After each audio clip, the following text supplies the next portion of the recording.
tous et bienvenue dans You Speak Français. On continue notre lecture du Petit Prince d'Antoine de Saint-Exupéry avec le chapitre numéro 8. C'est parti, on y va. Chapitre 8. J'appris bien vite à mieux connaître cette fleur.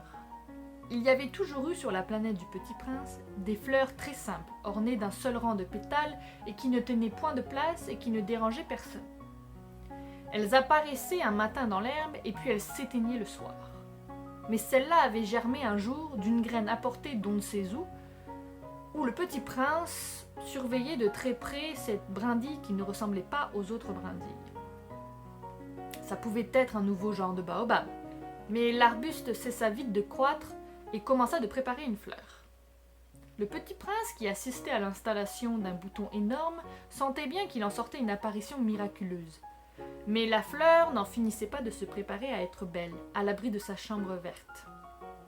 Elle choisissait avec soin ses couleurs, elle s'habillait lentement, elle ajustait un à un ses pétales. Elle ne voulait pas sortir toute fripée comme les coquelicots. Elle ne voulait apparaître que dans les pleins rayonnements de sa beauté.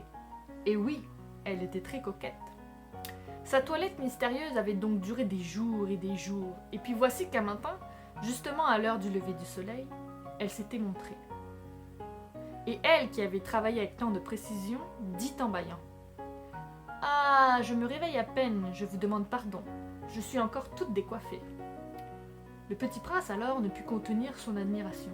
« Que vous êtes belle !»« N'est-ce pas ?» répondit doucement la fleur, « et je suis née en même temps que le soleil. » Le Petit Prince devina bien qu'elle n'était pas trop modeste, mais elle était si émouvante. « C'est l'heure, je crois, du petit déjeuner, avait-elle bientôt ajouté. Auriez-vous la bonté de penser à moi ?» Et le Petit Prince, tout confus, ayant été chercher un arrosoir d'eau fraîche, avait servi la fleur.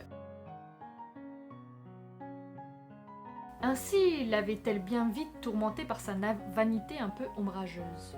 Un jour, par exemple, parlant de ses 4 épines, elle avait dit au Petit Prince : « Ils peuvent venir, les tigres, avec leurs griffes. »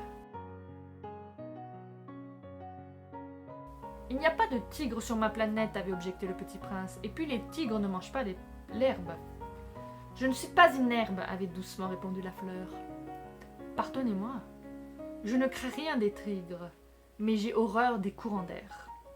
Vous n'auriez pas un paravent ? » Horreur des courants d'air, ce n'est pas de chance pour une plante, avait remarqué le Petit Prince.